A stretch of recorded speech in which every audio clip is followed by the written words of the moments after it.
ਅਖੀਰ ਭਾਰਤ ਨੂੰ ਥੁੱਕ ਕੇ ਚੱਟਣਾ ਹੀ ਪਿਆ ਤੇ ਤਾਲਿਬਾਨ ਨਾਲ ਗੱਲਬਾਤ ਜਿਹੜੀ ਉਹ ਕਰਨੀ ਪਈ। ਸਭ ਤੋਂ ਸਟਬਰਨ ਹੀ ਨਹੀਂ, ਸਭ ਤੋਂ ਅਨਪ੍ਰੈਕਟੀਕਲ ਰੋਲ ਜੇ ਕਿਸੇ ਦਾ ਸੀ ਤੇ ਉਹ ਇੰਡੀਆ ਦਾ ਸੀ।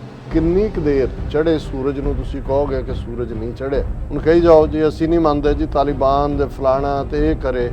ਹੁਣ ਜਾ ਕੇ ਨੱਕ ਰਗੜ ਕੇ, ਕਿਉਂਕਿ ਈਰਾਨ ਨੇ ਜਿਹੜੀ ਤਹਿਰਾਨ 'ਚ ਰੱਖੀ ਸੀ ਉਹਦੇ 'ਚ ਵੀ ਇੰਡੀਆ ਨੂੰ ਨਹੀਂ ਸੀ ਸੱਦਿਆ ਔਰ ਰੂਸ ਹੀ ਅਲਟੀਮੇਟਲੀ ਇਹਨਾਂ ਦਾ ਸੇਵੀਅਰ ਬਣਦਾ। ਜਦੋਂ ਚੀਨ ਤੋਂ ਜੁੱਤੀਆਂ ਪਈਆਂ ਨੇ ਤਾਂ ਵੀ ਰਸ਼ੀਆ ਨੂੰ ਹੀ ਕਿਹਾ ਜੀ ਉਹਨਾਂ ਦੇ ਸੱਦ ਕੇ ਜਿਹੜਾ ਫੋਰਨ ਮਿਨਿਸਟਰ ਮੀਟਿੰਗ ਕਰਵਾਓ। There are no permanent friends or foes in politics, permanent only are interest. ਤੇ ਹਿੱਤ ਜਿਹੜੇ ਨੇ ਉਹੀ ਪਰਮਾਨੈਂਟ ਹੁੰਦੇ ਨੇ। ਦਰਸ਼ਕੋ, ਬ੍ਰੇਕ ਤੋਂ ਬਾਅਦ ਤੁਹਾਡਾ ਸਭ ਦਾ ਭਰਪੂਰ ਸਵਾਗਤ ਹੈ। ਸੋ ਰੂਹਾਨੀਅਤ ਦੀ ਦੁਨੀਆ ਚੋਂ ਨਿਕਲ ਕੇ ਹੁਣ ਆਪਾਂ ਆਉਂਦੇ ਹਾਂ ਸਿਆਸੀ ਪਿੜ ਦੇ ਵਿੱਚ। ਉਸ ਦੇ ਵਿੱਚ ਆਪਾਂ ਗੱਲਬਾਤ ਕਰਨ ਜਾ ਰਹੇ ਹਾਂ ਅਫਗਾਨਿਸਤਾਨ ਦੇ ਹਵਾਲੇ ਨਾਲ ਕਿ ਮਾਸਕੋ ਵਿੱਚ ਰੂਸ ਦੇ ਸੱਦੇ ਤੇ 10 ਮੁਲਕਾਂ ਦੇ ਨੁਮਾਇੰਦਿਆਂ ਨੇ ਤਾਲਿਬਾਨ ਸਰਕਾਰ ਦੇ ਨੁਮਾਇੰਦਿਆਂ ਨਾਲ ਗੱਲਬਾਤ ਜਿਹੜੀ ਹੈ ਉਹ ਕੀਤੀ ਹੈ। ਸੋ ਭਾਰਤ ਸਰਕਾਰ ਦਾ ਨੁਮਾਇੰਦਾ ਵੀ ਇਸ ਵਿੱਚ ਸ਼ਾਮਲ ਸੀ। ਸੋ ਅਖੀਰ ਭਾਰਤ ਨੂੰ ਥੁੱਕ ਕੇ ਚੱਟਣਾ ਹੀ ਪਿਆ ਤੇ ਤਾਲਿਬਾਨ ਨਾਲ ਗੱਲਬਾਤ ਜਿਹੜੀ ਉਹ ਕਰਨੀ ਪਈ। ਸੋ ਅਫਗਾਨਿਸਤਾਨ ਨੂੰ ਇਸ ਗੱਲਬਾਤ ਵਿੱਚ ਕੀ ਨਿਕਲਿਆ ਇਸ ਗੱਲਬਾਤ ਰਾਹੀਂ। ਸੋ ਅਫਗਾਨਿਸਤਾਨ ਦੀ ਇਸ ਟਾਈਮ ਜਿਹੜੀ ਸਿਚੁਏਸ਼ਨ ਹੈ ਉਹ ਕੀ ਹੈ, ਇਹ ਅਫਗਾਨਿਸਤਾਨ ਕਿੱਧਰ ਨੂੰ ਜਾ ਰਿਹਾ, ਇਸ ਬਾਰੇ ਆਪਾਂ ਗੱਲਬਾਤ ਕਰ ਰਹੇ ਹਾਂ। ਸੋ ਅਸੀਂ ਚਾਹਾਂਗੇ ਕਿ ਤੁਸੀਂ ਇਸੇ ਤਰ੍ਹਾਂ ਹੀ ਬਣੇ ਰਹਿਣਾ। ਦੇਖਣ ਸੁਣ ਲਿਆ, ਲਿਖਣ ਲਈ ਤੁਹਾਡਾ ਸਭ ਦਾ ਬਹੁਤ ਬਹੁਤ ਸ਼ੁਕਰੀਆ ਜੀ। ਡਾਕਟਰ ਸਾਹਿਬ ਕੀ ਕਹਿਣਾ ਚਾਹੋਗੇ? ਦੇਖੋ, ਵੈਸੇ ਤਾਂ ਰੂਹਾਨੀ ਮੰਡਲ 'ਚ ਚਲੇ ਜਾਓ ਤੇ ਉੱਪਰਲੇ ਤੋਂ ਉੱਪਰਲੇ ਮੰਡਲ 'ਚ ਜਾਣ ਨੂੰ ਜੀ ਕਰਦਾ, ਫਿਰ ਧੜਮ ਕਰਕੇ ਜਦੋਂ ਸਿਆਸਤ ਦੀ ਗੱਲ ਆਏ ਫਿਰ ਥੱਲੇ ਡਿੱਗਣ ਵਾਲੀ ਗੱਲ ਹੁੰਦੀ ਹੈ। ਪਰ ਕਿਉਂਕਿ ਸਾਡੇ ਵਿਊਅਰ ਇਹ ਵੀ ਦੇਖ ਰਹੇ ਹੁੰਦੇ ਨੇ ਵੀ ਗੱਲਾਂ ਉਹਨਾਂ ਸਿਆਸੀ ਵੀ ਸੁਣਨੀ ਹੈ, ਕੰਨ ਰਸ ਤਾਂ ਸਿਆਸੀਆਂ ਨਾਲ ਵੀ ਹੁੰਦਾ, ਚਰਚਾ ਵੀ ਉਹਦੀ ਹੁੰਦੀ ਹੈ। ਬਿਲਕੁਲ। ਥੁੱਕ ਕੇ ਚੱਟਣਾ, ਤੁਸੀਂ ਇਹ ਟਰਮ ਯੂਜ਼ ਕੀਤੀ ਹੈ। ਵੈਸੇ ਅੰਗਰੇਜ਼ੀ 'ਚੋਂ ਕਹਿੰਦੇ ਨੇ ਟੂ ਈਟ ਐਨ ਅੰਬਲ ਪਾਈ, ਔਰ ਜੇ ਤੁਸੀਂ ਉਹਦਾ ਡਿਕਸ਼ਨਰੀ ਦੇ ਵਿੱਚ ਮਤਲਬ ਦੇਖੋਗੇ ਪੰਜਾਬੀ ਜਾਂ ਉਰਦੂ ਜਾਂ ਦੂਸਰੇ ਜਾ ਕੇ ਤਾਂ ਇਹ ਨੱਕ ਰਗੜਨਾ। ਸੋ ਈਟ ਐਨ ਅੰਬਲ ਪਾਈ, ਨੱਕ ਰਗੜਨਾ। ਪੰਜਾਬੀ ਦਾ ਥੋੜਾ ਜਿਹਾ ਹੈ ਤਾਂ ਸਿੱਧਾ, ਪਰ ਠੀਕ ਇਹੀ ਅਰਥ ਵਿੱਚ ਆਉਂਦਾ। ਇਹ ਨੱਕ ਰਗੜਨ ਤੋਂ ਵੀ ਅੱਗੇ ਭਾਰਤ ਤੇ ਤਾਲਿਬਾਨ, ਅਫਗਾਨਿਸਤਾਨ ਹਕੂਮਤ, ਅਸੀਂ ਅਕਸਰ 15 ਅਗਸਤ ਤੋਂ ਲੈ ਕੇ ਹੁਣ ਤੱਕ ਆਲਮੋਸਟ 2 ਮਹੀਨੇ ਹੋ ਗਏ ਲਗਾਤਾਰਤਾ ਨਾਲ ਜ਼ਰੂਰ ਕੋਈ ਨਾ ਕੋਈ ਸੈਗਮੈਂਟ ਹੁੰਦਾ ਹੈ, ਕਿਉਂਕਿ ਸਾਡੇ ਲਈ ਨਹੀਂ ਹਰ ਇੱਕ ਲਈ ਜਿੱਥੇ ਅਫਗਾਨਿਸਤਾਨ ਦੀ ਅਸੀਂ ਅਹਿਮੀਅਤ ਦੀ ਗੱਲ ਕਰਦੇ ਹਾਂ ਉਹਦਾ ਜਿਓਗ੍ਰਾਫਿਕਲੀ ਔਰ ਹਰ ਇੱਕ ਦੀ ਨਜ਼ਰ ਵੀ ਲੱਗੀ ਹੋਈ ਸੀ ਕਿ ਕਿਵੇਂ ਉਹਨਾਂ ਨੇ ਤਾਂ ਛੜੱਪੇ ਮਾਰ ਕੇ ਉਹ ਜਿਵੇਂ ਕੰਧਾਰ ਤੋਂ ਕਾਬਲ ਪਹੁੰਚੇ 6 ਦਿਨਾਂ 'ਚ, ਔਰ ਜਿਹੜੀ ਫੌਜ 3 ਲੱਖ ਦੀ ਖੜੀ ਕੀਤੀ ਹੋਈ ਸੀ ਨੈਟੋ ਔਰ ਅਮਰੀਕਾ ਨੇ $3 ਟ੍ਰਿਲੀਅਨ ਖਰਚ ਕੀਤੇ ਹੋਏ ਸੀ, ਜਿਹੜੇ ਅਜੇ ਕੁਝ ਦਿਨ ਪਹਿਲਾਂ ਪ੍ਰੈਜ਼ੀਡੈਂਟ ਬਾਈਡਨ ਕਹਿ ਕੇ ਹਟੇ ਸੀ ਕਿ ਉਹ 60-70 ਹਜ਼ਾਰ ਇਲ ਟ੍ਰੇਨਡ ਤਾਲਿਬਾਨ ਨੇ। ਇਹ ਸਾਡੀ ਸਟੇਟ ਆਫ ਦਾ ਆਰਟ ਹਥਿਆਰਾਂ ਨਾਲ ਲੈਸ ਫੌਜ ਹੈ ਔਰ ਉਹ ਰੈਜ਼ਿਸਟ ਕਰਨਗੇ, ਸੌਖਾ ਨਹੀਂ ਹੈ। ਹੁਣ ਜਦੋਂ ਆ ਹੀ ਗਏ ਦਰਵਾਜ਼ੇ ਦੇ ਉੱਤੇ, ਉਹਨਾਂ ਨੇ ਦਸਤਕ ਦਿੱਤੀ, ਕੋਈ ਗੋਲੀ ਨਹੀਂ ਚਲਾਈ, ਕੋਈ ਕੁਛ ਨਹੀਂ ਹੋਇਆ। ਜ਼ਾਹਰ ਹੈ ਕਿ ਵੀ ਜਿਹੜੇ ਬਾਕੀ ਗਵਾਂਢੀ ਮੁਲਕ ਸੀ ਉਹਨਾਂ ਨੂੰ ਤਾਂ ਨਜ਼ਰ ਆ ਗਿਆ ਕਿ ਭਾਈ ਹਨੇਰਾ ਦੂਰ ਹੋ ਗਿਆ, ਹੁਣ ਸੂਰਜ ਚੜ੍ਹ ਪਿਆ। ਹੁਣ ਤੁਸੀਂ ਚੜ੍ਹੇ ਸੂਰਜ ਤੇ ਵੀ ਕਹੀ ਜਾਓ ਵੀ ਨਹੀਂ ਹਨੇਰਾ ਹੈ, ਜਾਂ ਕਹੋ ਨਹੀਂ ਹਨੇਰਾ ਵਾਪਸ ਆਏਗਾ, ਤੇ ਉਹਦਾ ਉਹੀ ਹੁੰਦਾ ਕਿ ਫਿਰ ਤੁਸੀਂ ਡੇ ਡਰੀਮਿੰਗ ਕਰ ਰਹੇ ਹੁੰਦੇ ਹੋ। ਔਰ ਇਮੀਡੀਏਟ ਬਾਅਦ ਪਾਕਿਸਤਾਨ, ਰੂਸ, ਚੀਨ, ਈਵਨ ਈਰਾਨ, ਹਾਲਾਂਕਿ ਈਰਾਨ ਦਾ ਆਪਣਾ ਮਤਭੇਦ ਲਾਈਨ ਰਹੀ ਹੈ ਤਾਲਿਬਾਨ ਨਾਲ ਉਹਨਾਂ ਦੇ ਪਿਛਲੇ ਰਜੀਮ ਵੇਲੇ 1996 ਤੋਂ 2001 ਵੇਲੇ, ਕਿਉਂਕਿ ਈਰਾਨ ਦਾ ਪਾਪੂਲੇਸ਼ਨ ਵਾਈਜ਼ ਵੀ ਲਗਭਗ 15% ਆਬਾਦੀ, ਹਜ਼ਾਰਾ ਆਬਾਦੀ ਹੈ ਜਿਹੜੇ ਸ਼ੀਆ ਇਸਲਾਮ 'ਚ ਯਕੀਨ ਰੱਖਣ ਵਾਲੇ ਨੇ, ਔਰ ਫਿਕਰ ਬਾਕੀਆਂ ਦਾ ਵੀ ਸੀ, ਚੀਨ ਦੀ ਇਨਵੈਸਟਮੈਂਟ ਵੀ ਔਰ one belt one road initiative ਨਾਲ ਵੀ। ਪਰ ਸਭ ਤੋਂ ਸਟਬਰਨ ਹੀ ਨਹੀਂ, ਸਭ ਤੋਂ ਅਨਪ੍ਰੈਕਟੀਕਲ ਰੋਲ ਜੇ ਕਿਸੇ ਦਾ ਸੀ ਤੇ ਉਹ ਇੰਡੀਆ ਦਾ ਸੀ। ਇਹ ਗੱਲ ਤਾਂ ਸਮਝ ਆ ਸਕਦੀ ਹੈ ਕਿ ਵੀ ਇੰਡੀਆ ਜੀ ਅਸੀਂ $3 ਬਿਲੀਅਨ ਲਾਇਆ, 20 ਸਾਲ ਅਸੀਂ ਸਾਰੇ ਉੱਥੇ ਆਪਣੇ ਸਪਾਈ ਸੈਂਟਰ ਬਣਾਏ, ਕੌਂਸਲ ਜਨਰਲ ਤੋਂ ਲੈ ਕੇ ਜੋ ਵੀ ਖੜੇ ਕੀਤੇ ਹੋਏ ਸੀ ਪਾਕਿਸਤਾਨ ਬਾਰਡਰ ਦੇ ਨਾਲ ਲੱਗਦੇ ਉਹ ਰਾਹ ਦੇ ਜਿਹੜੇ ਸਾਰੇ ਉਹਨਾਂ ਦੇ ਹੀ ਸੇਫ ਹਾਊਸ, ਔਰ ਕੁਲਭੂਸ਼ਣ ਯਾਦਵ ਵੀ ਕਾਬੂ ਕਰਵਾਇਆ। ਲੇਕਿਨ ਭਾਰਤ ਨੂੰ ਇਹ ਭੁੱਲ ਗਿਆ ਵੀ ਜਿਹੜਾ ਅਮਰੀਕਾ ਜਿਹਨੇ $3 ਟ੍ਰਿਲੀਅਨ ਲਾਇਆ, ਜਿਹਦੀ ਪ੍ਰੈਸਟੀਜ ਐਟ ਸਟੇਕ ਲੱਗੀ, ਉਹਨੇ ਤਾਂ ਜਦੋਂ ਰਿਅਲਾਈਜ਼ ਕਰ ਲਿਆ ਟਰੰਪ ਐਡਮਿਨਿਸਟ੍ਰੇਸ਼ਨ ਤੱਕ ਪਹੁੰਚਦੇ ਆ ਕਿ ਵੀ ਨਹੀਂ ਇਹ ਇੱਕ ਇਸ ਕਿਸਮ ਦੀ ਵਾਰ ਹੈ ਜਿਹਨੂੰ ਬਾਈਡਨ ਨੇ ਵੀ ਕਿਹਾ ਕਿ ਭਾਈ ਅਸੀਂ ਅਗਲੀਆਂ ਪੀੜ੍ਹੀਆਂ ਨੂੰ ਨਹੀਂ ਦੇਣਾ ਚਾਹੁੰਦੇ। 4 ਪ੍ਰੈਜ਼ੀਡੈਂਟ ਤਾਂ ਲੰਘ ਗਏ, ਸਾਰੇ 'ਚ 5ਵਾਂ ਆ ਗਿਆ। ਔਰ ਉਹਨਾਂ ਨੇ ਤਾਲਿਬਾਨ ਦੇ ਨਾਲ ਹੀ ਗੱਲ ਸ਼ੁਰੂ ਕਰਕੇ 2-3 ਸਾਲ ਲੱਗੇ। ਜ਼ਲਮੇ ਖਲੀਲਜ਼ਾਦ ਨੂੰ ਜਿਹੜਾ ਉਹ ਪਿਛਲੇ ਐਡਮਿਨਿਸਟ੍ਰੇਸ਼ਨ ਤੋਂ ਹੀ ਚੱਲ ਰਿਹਾ ਸੀ ਔਰ ਇਵੈਂਚੁਅਲੀ ਉਹਨਾਂ ਦੇ ਨਾਲ ਫਰਵਰੀ 2020 'ਚ ਡੀਲ ਸਟ੍ਰਾਈਕ ਕੀਤੀ। ਲੇਕਿਨ ਇਹਦੇ ਬਾਵਜੂਦ ਭਾਰਤ ਜਿਹੜਾ ਖਾਬਾਂ ਦੀ ਦੁਨੀਆ 'ਚ ਜਾਂ ਅਨਪ੍ਰੈਕਟੀਕਲ ਵਰਲਡ 'ਚ ਰਿਹਾ, ਉਹਨਾਂ ਨੂੰ ਔਰ ਜ਼ਾਹਰ ਹੈ ਕਿ ਵੀ ਜੇ ਅਮਰੀਕਾ ਨੇ ਜਿਹੜਾ ਭਾਰਤ ਸਮਝਦਾ ਸੀ ਕਿ ਸਾਡਾ ਇਤਿਹਾਦੀ ਅਸੀਂ ਇਹਨਾਂ ਦੇ ਬਣ ਗਏ ਹਾਂ, ਉਹਨਾਂ ਨੇ ਤਾਲਿਬਾਨ ਨਾਲ ਗੱਲਬਾਤ ਵੇਲੇ ਭਾਰਤ ਨੂੰ ਈਵਨ ਲੂਪ ਦੇ ਵਿੱਚ ਵੀ ਨਹੀਂ ਲਿਆ, ਬਰੀਫ ਵੀ ਨਹੀਂ ਕੀਤਾ। ਤੇ ਇਹਨਾਂ ਨੂੰ ਸਮਝ ਆ ਜਾਣੀ ਚਾਹੀਦੀ ਸੀ ਕਿ ਅਮਰੀਕਨ ਜ਼ਿਆਦਾ ਬਿਹਤਰ ਹਕੀਕਤ ਨੂੰ ਸਮਝਦੇ ਨੇ। ਲੇਕਿਨ ਉਹਨਾਂ ਨੂੰ ਲੱਗਾ ਜੀ ਨਹੀਂ ਸਾਡਾ ਉੱਥੇ ਜਿਹੜਾ ਉਹ ਫਲਾਂ ਬੈਠਾ ਹੋਇਆ, ਉੱਥੇ ਅਹਿਮਦ ਮਸੂਦ ਦਾ ਮੁੰਡਾ ਬੈਠਾ ਹੋਇਆ, ਉੱਥੇ ਉਹ ਸਲੇਹ ਬੈਠਾ ਹੋਇਆ, ਪੰਜਸ਼ੀਰ ਵਾਦੀ, ਤੇ ਤਾਜ਼ਿਕਸਤਾਨ 'ਚ ਸਾਡਾ ਇਹ ਤੇ ਦੂਜਾ ਤੀਜਾ। ਸੋ ਕੁੱਲ ਮਿਲਾ ਕੇ ਜੇ ਕਹਿਣਾ ਹੋਏ ਕਿ ਸਭ ਤੋਂ ਜ਼ਿਆਦਾ ਹਾਲਾਂ ਭਾਰਤ ਦੀ ਫੋਰਨ ਪਾਲਿਸੀ ਤਾਂ ਨੇਪਾਲ ਦੇ ਹਵਾਲੇ ਨਾਲ ਹੋਏ, ਈਵਨ ਅੱਜ ਭੂਟਾਨ ਦੇ ਮਾਮਲੇ 'ਚ ਵੀ ਅਸੀਂ ਦੇਖ ਰਹੇ ਹਾਂ ਕਿ ਵੀ ਉਹ ਵੀ ਚਾਈਨਾ ਦੇ ਲੂਪ 'ਚ ਜਾ ਰਿਹਾ। ਲੇਕਿਨ ਜਿੰਨਾ ਵੱਡਾ ਡਿਜ਼ਾਸਟਰ ਅਫਗਾਨਿਸਤਾਨ ਦੇ ਮਾਮਲੇ 'ਚ, ਕਿਉਂਕਿ ਜੇ ਭਾਰਤ ਨੂੰ 1 ਮਹੀਨੇ ਲਈ ਪ੍ਰੈਜ਼ੀਡੈਂਸੀ ਮਿਲੀ ਯੂਨਾਈਟਿਡ ਨੇਸ਼ਨ ਸਿਕਿਉਰਿਟੀ ਕਾਉਂਸਲ ਦੀ, ਉਸੇ ਹੀ ਕਰੂਸ਼ਲ ਪੀਰੀਅਡ 'ਚ ਅਗਸਤ ਦੀ ਬਿਗਨਿੰਗ ਔਰ ਅਗਸਤ ਐਂਡ ਤੱਕ 1 ਅਗਸਤ ਤੋਂ ਸ਼ੁਰੂ ਹੋ ਕੇ, ਜਿਹਦੇ 'ਚ ਪਿਛਲੀਆਂ ਖਾਮੀਆਂ ਨੂੰ ਭਾਰਤ ਸੁਧਾਰ ਸਕਦਾ ਸੀ, ਪਰ ਉਹਦਾ ਤਾਂ ਇੱਕੋ ਹੀ ਜ਼ੋਰ ਲੱਗਾ ਹੋਇਆ ਸੀ ਕਿ ਉਹ ਆਖਾਂ ਧੀ ਨੂੰ ਸੁਣਾਵਾਂ ਨੂੰ ਕਿ ਵੀ ਪਾਕਿਸਤਾਨ ਦਹਿਸ਼ਤਗਰਦੀ, ਦੂਜਾ ਆਊਟਸੋਰਸਿੰਗ, ਇੱਧਰ ਉੱਧਰ। ਉਹਨਾਂ ਨੇ ਕੋਈ ਤਾਲਿਬਾਨ ਦੇ ਨਾਲ ਜਾਂ ਦੂਜਾ ਜਿਹੜਾ ਉਹਨਾਂ ਪ੍ਰਤੀ ਨੈਗੇਟਿਵਿਟੀ, ਅਖੀਰਲੇ ਜਾਂਦਿਆਂ ਵੀ 31 ਅਗਸਤ ਤੋਂ 2 ਦਿਨ ਪਹਿਲਾਂ ਜਿਹੜਾ ਰੈਜ਼ੋਲੂਸ਼ਨ ਹੁਣ ਤੱਕ ਪਿਛਲੇ ਕੱਲ ਤੱਕ ਜਿਹਨੂੰ ਪਿੱਟਦੇ ਰਹੇ ਨੇ ਕਿ ਵੀ ਅਸੀਂ ਤਾਂ ਇਹ ਹੋਏ ਹਿਊਮਨ ਰਾਈਟ ਫਲਾਣਾ ਢਿਮਕਾ, ਇਹ ਸਾਰਾ। ਲੇਕਿਨ ਇਵੈਂਚੁਅਲੀ ਜਿਹਨੂੰ ਤੁਸੀਂ ਪ੍ਰੈਕਟੀਕੈਲਿਟੀ ਕਹਿੰਦੇ ਹੋ, ਕਿੰਨੀ ਕੁ ਦੇਰ ਚੜ੍ਹੇ ਸੂਰਜ ਨੂੰ ਤੁਸੀਂ ਕਹੋਗੇ ਕਿ ਸੂਰਜ ਨਹੀਂ ਚੜ੍ਹਿਆ। ਅਲਟੀਮੇਟਲੀ ਜਿਹੜੀ ਅੱਜ ਜਦੋਂ ਅਸੀਂ 20 ਅਕਤੂਬਰ ਨੂੰ ਗੱਲ ਕਰ ਰਹੇ ਹਾਂ, ਆਲਰੇਡੀ ਮਾਸਕੋ ਦੇ ਵਿੱਚ 10 ਨੇਸ਼ਨ ਕਨਕਲੇਵ ਰੱਖੀ ਹੋਈ ਸੀ, ਰਸ਼ੀਅਨ ਗਵਰਨਮੈਂਟ ਦੇ ਇਨੀਸ਼ੀਏਟਿਵ ਦੇ ਉੱਤੇ ਸੀ।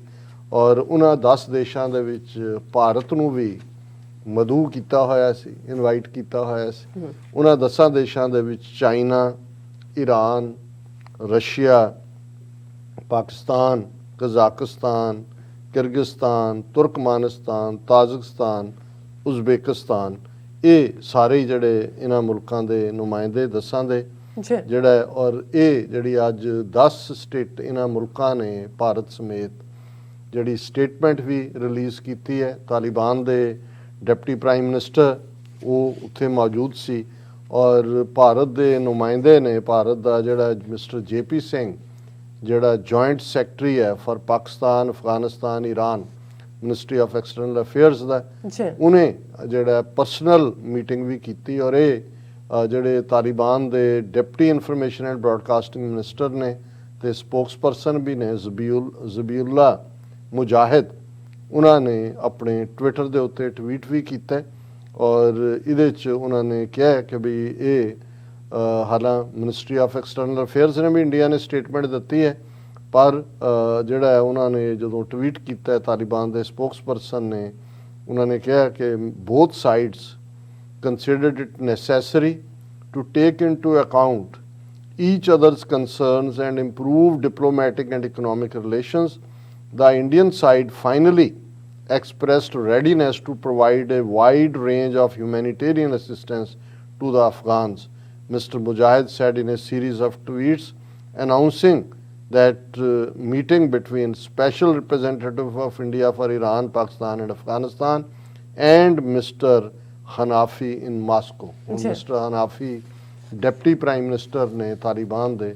ਹੁਣ ਕਹੀ ਜਾਓ ਜੀ ਅਸੀਂ ਨਹੀਂ ਮੰਨਦੇ ਜੀ ਤਾਲਿਬਾਨ ਦੇ ਫਲਾਣਾ ਤੇ ਇਹ ਕਰੇ, ਹੁਣ ਜਾ ਕੇ ਨੱਕ ਰਗੜ ਕੇ, ਕਿਉਂਕਿ ਈਰਾਨ ਨੇ ਜਿਹੜੀ ਤਹਿਰਾਨ 'ਚ ਰੱਖੀ ਸੀ ਉਹਦੇ 'ਚ ਵੀ ਇੰਡੀਆ ਨੂੰ ਨਹੀਂ ਸੀ ਸੱਦਿਆ ਔਰ ਰੂਸ ਹੀ ਅਲਟੀਮੇਟਲੀ ਇਹਨਾਂ ਦਾ ਸੇਵੀਅਰ ਬਣਦਾ। ਜਦੋਂ ਚੀਨ ਤੋਂ ਜੁੱਤੀਆਂ ਪਈਆਂ ਨੇ ਤਾਂ ਵੀ ਰਸ਼ੀਆ ਨੂੰ ਹੀ ਕਿਹਾ ਜੀ ਉਹਨਾਂ ਦੇ ਸੱਦ ਕੇ ਜਿਹੜਾ ਫੋਰਨ ਮਿਨਿਸਟਰ ਮੀਟਿੰਗ ਕਰਵਾਓ। ਔਰ ਇਸ ਸਾਰੇ ਦੇ ਵਿੱਚ ਇੱਕ ਚੰਗੇ ਮਾਹੌਲ 'ਚ ਮੀਟਿੰਗ ਵੀ ਹੋਈ ਔਰ ਉਹਨਾਂ ਨੇ ਇਹਨਾਂ ਸਾਰਿਆਂ ਨੇ ਇਨਕਲੂਡਿੰਗ ਇੰਡੀਆ, ਉਹਨਾਂ ਨੇ ਕਿਹਾ ਕਿ ਜੀ ਅਸੀਂ ਮਦਦ ਕਰਾਂਗੇ ਔਰ ਉਹਦੇ 'ਚ ਆਲਰੇਡੀ ਜਿਹੜਾ ਕਿ ਕਣਕ ਔਰ ਦੂਸਰੀ ਤੀਸਰੀਆਂ ਚੀਜ਼ਾਂ ਇੰਡੀਆ ਦੀ ਸਪਲਾਈ ਹਿਊਮੈਨਿਟੇਰੀਅਨ ਏਡ ਦੇ ਨਾਂ ਥੱਲੇ। ਹਾਲਾਂਕਿ ਇਸ ਮੀਟਿੰਗ ਦੇ ਵਿੱਚ ਉਹਨਾਂ ਦਾ ਇਹ ਕਹਿਣਾ ਸੀ, India joined a 10-nation statement recognizing the new reality of Taliban in power in Afghanistan at the Moscow format meeting on new reality quote unquote ਹੈ ਕਿ ਹਕੀਕਤ ਸਾਹਮਣੇ ਦਿਸ ਰਹੀ ਹੈ। ਹਕੀਕਤ ਤਾਂ ਪਹਿਲਾਂ ਹੀ ਸੀ, 15 ਅਗਸਤ ਨੂੰ ਹੀ ਹੋ ਗਈ ਸੀ, ਪਰ ਚਲੋ ਤੁਸੀਂ ਜੇ 2 ਮਹੀਨੇ ਦੇ ਅੰਨੇਪਨ ਤੋਂ ਬਾਅਦ ਤੁਹਾਨੂੰ ਜਿਹੜੀਆਂ ਨੇ ਉਹ ਅੱਖਾਂ ਮਿਲ ਗਈਆਂ ਨੇ, ਜਾਂ ਅੱਖਾਂ ਤਾਂ ਸੀ ਤੁਹਾਡੀਆਂ, ਨਜ਼ਰ ਗਾਇਬ ਹੋ ਗਈ ਸੀ। ਨਜ਼ਰ ਤੁਹਾਨੂੰ ਮੁਬਾਰਕ ਕਿ ਵੀ ਇਹ ਤੁਹਾਨੂੰ ਆਇਆ। ਹਾਲਾਂ ਜਿਹੜਾ ਤਾਲਿਬਾਨ ਨੂੰ ਕਿਹਾ ਗਿਆ, ਉਹਨਾਂ ਨੇ ਵੀ ਕਿਹਾ ਜੀ ਅਸੀਂ ਅਜੇ 2 ਮਹੀਨੇ ਬੀਤੇ ਨੇ, we are trying inclusive government ਵੀ, ਹਿਊਮਨ ਰਾਈਟਸ ਇਸ਼ੂ ਵੀ, ਔਰ ਇਹ ਸਾਰੇ ਨੂੰ ਜਿਹੜਾ ਇਹ ਉਹਨਾਂ ਨੇ ਬਿਆਨਿਆ। ਅਮਰੀਕਾ ਵੀ ਪਹਿਲਾਂ ਇਸ ਮੀਟਿੰਗ ਦੇ ਵਿੱਚ ਸ਼ਾਮਲ ਹੋਣਾ ਸੀ, ਪਰ 12th ਆਵਰ ਦੇ ਉੱਤੇ ਜਿਹੜਾ ਅਮਰੀਕਾ ਨੇ ਇਹ ਕਿਹਾ ਕਿ ਡਿਊ ਟੂ ਲੌਜਿਸਟਿਕਲ ਡਿਫਿਕਲਟੀਜ਼ ਅਸੀਂ ਇਹਦੇ 'ਚ ਪਾਰਟਿਸਿਪੇਟ ਨਹੀਂ ਕਰ ਸਕਦੇ। ਔਰ ਰਸ਼ੀਆ ਦੇ, ਹਾਲਾਂਕਿ ਰਸ਼ੀਆ ਦੇ ਫੋਰਨ ਮਿਨਿਸਟਰ ਨੇ ਇਸ ਦੇ ਉੱਤੇ ਰਿਗਰੈਟ ਕੀਤਾ ਹੈ, we express our regret that our American colleagues did not participate in the event this time. और लेकिन अमेरिका ने क्या in comments earlier this week, US State Department announced that it would not join either the Troika Plus, पहला Troika Plus China, Russia, US, Pakistan grouping or Moscow format due to logistical difficulties after the resignation of Special Envoy on Afghanistan, Zalmay Khalilzad, क्योंकि ये खबर सी कि Zalmay Khalilzad US chief interlocutor for Afghanistan steps down.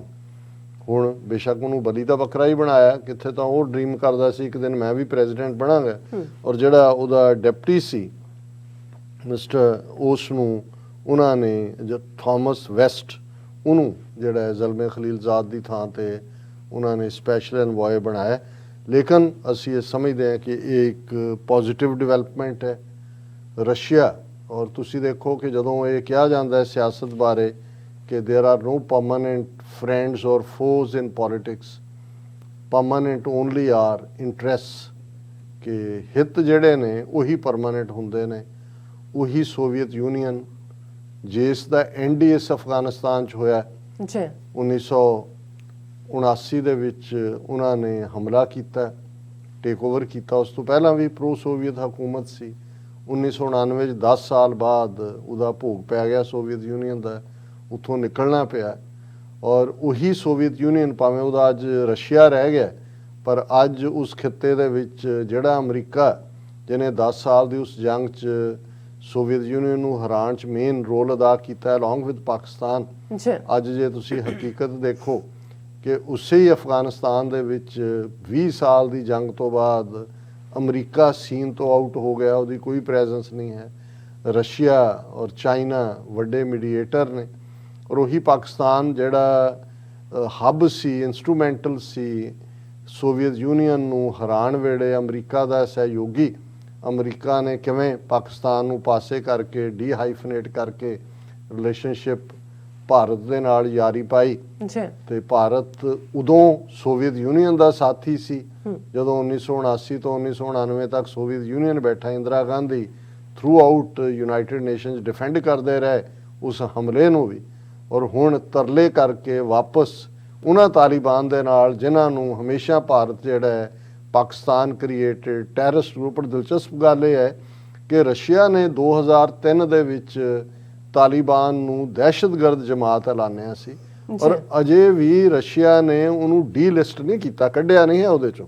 ਲੇਕਿਨ ਇਹਦੇ ਬਾਵਜੂਦ ਕਿ ਉਸੇ ਹੀ ਦਹਿਸ਼ਤਗਰਦ ਜਮਾਤ ਨੂੰ ਰਸ਼ੀਆ ਹੋਸਟ ਕਰ ਰਿਹਾ ਹੈ, ਨਾਲ 9 ਹੋਰ ਮੁਲਕਾਂ ਨੂੰ ਸੱਦ ਕੇ ਕਿ ਭਾਈ ਇਹਨਾਂ ਦੀ ਮਦਦ ਕਰੋ। ਇਹ ਰੈਕਗਨੀਸ਼ਨ ਦੇ ਬਿਲਕੁਲ ਨੇੜੇ ਪਹੁੰਚ ਗਏ। ਜਦੋਂ ਤੁਸੀਂ ਉਹਨਾਂ ਦੇ ਨਾਲ ਬੈਠ, ਹੋਰ ਰੈਕਗਨੀਸ਼ਨ ਕੀ ਹੁੰਦੀ ਹੈ, ਕਿਹੜਾ ਉਹ ਗਲ ਦੇ ਵਿੱਚ ਕੋਈ ਹੋਰ ਸਾਫਾ ਪਾਉਣਾ ਕਿਸੇ ਦੇ। ਗੱਲ ਇਹੀ ਹੈ ਕਿ ਵੀ ਉਸ ਪਾਸੇ ਜਾ ਰਹੇ। ਲੇਕਿਨ ਮੈਂ ਸਮਝਦਾ ਵੀ ਸਭ ਤੋਂ ਜਿਹੜੀ ਤਰਸਯੋਗ ਹਾਲਤ 'ਚ ਜਿੱਥੋਂ ਭਾਰਤ ਮੁੜਿਆ, ਉਹ ਇਤਿਹਾਸ ਦਾ ਵੀ ਹਿੱਸਾ ਰਹੇਗਾ ਕਿ ਭਾਈ ਕਿਵੇਂ ਇਹਨਾਂ ਦੀ ਪਾਲਿਸੀ ਵੀ ਕਲੈਪਸ ਹੋਈ, ਪਰ ਇਹ ਵੀ ਕਿ ਭਾਈ ਕਿਵੇਂ ਇਹਨਾਂ ਨੇ ਥੁੱਕਿਆ ਚੱਟਿਆ ਹੈ। ਜੀ ਡਾਕਟਰ ਸਾਹਿਬ ਤੁਹਾਡਾ ਬਹੁਤ ਬਹੁਤ ਸ਼ੁਕਰੀਆ। ਸੋ ਅਥਲੇ ਨੇ ਬ੍ਰੇਕ ਵਿਊਅਰਸ ਤੁਸੀਂ ਸਾਨੂੰ ਇਸੇ ਤਰ੍ਹਾਂ ਹੀ ਬਣੇ ਰਹਿਣਾ। ਮਿਲਦੇ ਹਾਂ ਛੋਟੇ ਜਿਹੇ ਬ੍ਰੇਕ ਤੋਂ ਬਾਅਦ।